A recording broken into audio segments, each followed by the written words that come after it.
All right, what's cooking here in Brandon?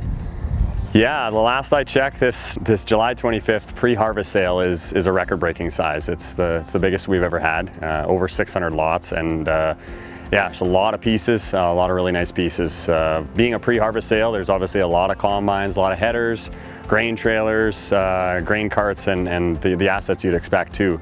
Some dealership packages and some realignments as well. So I know there's low-houred swathers and grain trailers that are in really good shape, and yeah, so definitely some nice four-wheel drives and mechanical fronts as well. And so yeah, definitely something to look at. Some industrial pieces as well. So yeah, pretty much a person that's in the market for anything should be given a look. You gotta keep on top of the website as inspectors are picturing them, right? It's a beautiful lineup here. Everybody loves to see some iron lined up here. It's all clean. And I was gonna add something too with, you know, we do a lot of work with our dealerships too, that, you know, when we sign these big packages from our dealerships, reach out to your local salesperson, right, and ask them about what they've consigned to our Ritchie Bros sales here, and get that background, and they're gonna contact us and put us all in touch here. And we're all working together here, and you know, with this rain coming here, we should have a great harvest stirring up here.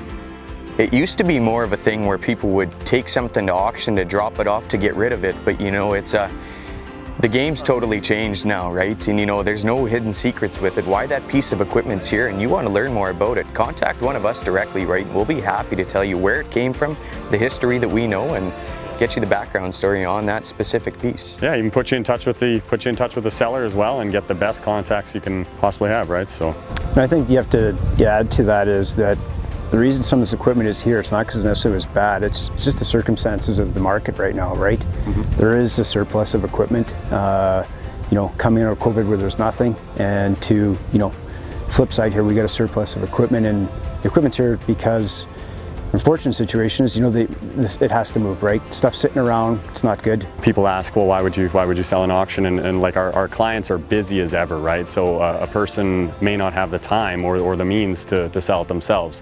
And even if they know how, yeah, they may just not have the time. So we're a service provider, number one, for a reason, right? We do that for them, we take it off their hands, we're giving them cash after the sale, and it's selling to the world, right? How do you find it now having a St. Agatha yard here for, like, previously just having only a regional event or the Brandon yard now? How much of a benefit is that, having that St. Agatha yard to you? Cliche, game changer, right? Backyard, eh? Yeah, so you got a mix of construction equipment, and of course you got the ag communities around there. So we've got a very diverse package of equipment. Well, there's equipment coming in here pretty steady actually. And it's very mixed because we've got, obviously, Winnipeg is only 10-15 minutes away, so you have large fleet companies. I mean, they're known as the hub here for Western Canada. You got a place to bring stuff, right? And it's half an hour away versus 2.5 hours, right? And the cost of freight and everything now is prohibitive. And yes, we've got those opportunities to sell off a client's yard.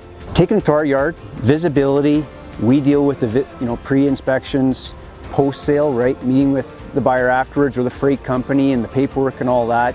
They know if they drop it off, it's taken care of, secure compound, 21 days, you know, and they'll get there. Yeah, there's definitely advantages of having it in the yard for sure. I've heard it countless times from buyers, is they said, you know, the convenience of trying to get a hold of a farmer, because they're working, they're busy. Like, okay, then I got a truck coming from Alberta, you're gonna be there at, you know, Tuesday at 4 o'clock, and like it doesn't work. It's always, and then do they have the proper equipment to load what they have, right? Yeah. No ramps, no nothing. So, get the guys to do it for a living to do it instead. Well, yeah, and so the buyer said flat out, he says, unless it's at a really big discount, I'm not interested. It's not what I'm interested in. So I think it's nice that we can offer both in that regional sale to sell it either from one of our 2 yards or your own yard. I do know that I have customers and consigners who've preferred to kind of sell it themselves through our platform, right, from their yard, and they're happy to look after load out and selling it and talking to the future buyers about it. But you know what, I do know that when guys drop equipment off at our yards too, that they get to see it all, right? It's all laid out, right? And you might be there to look at one piece of equipment, but then a few other things catch your eye while they're there too, right? So it does get that attention by just bringing it to our yards as well.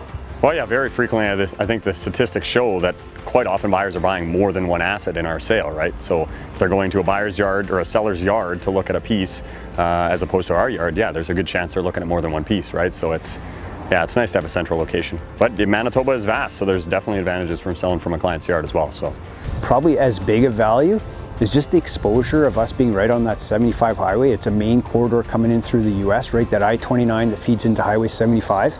And so you got this, our brands right there, right? And so you get calls that people you didn't even meet before, right? And they're like, oh, Ritchie Brothers, and you got a yard. And as well known as we are, you know, it's amazing still building new clients, right? New awareness. So it's definitely two prongs to that one. I think we should call it the Kurt Cormier yard. No.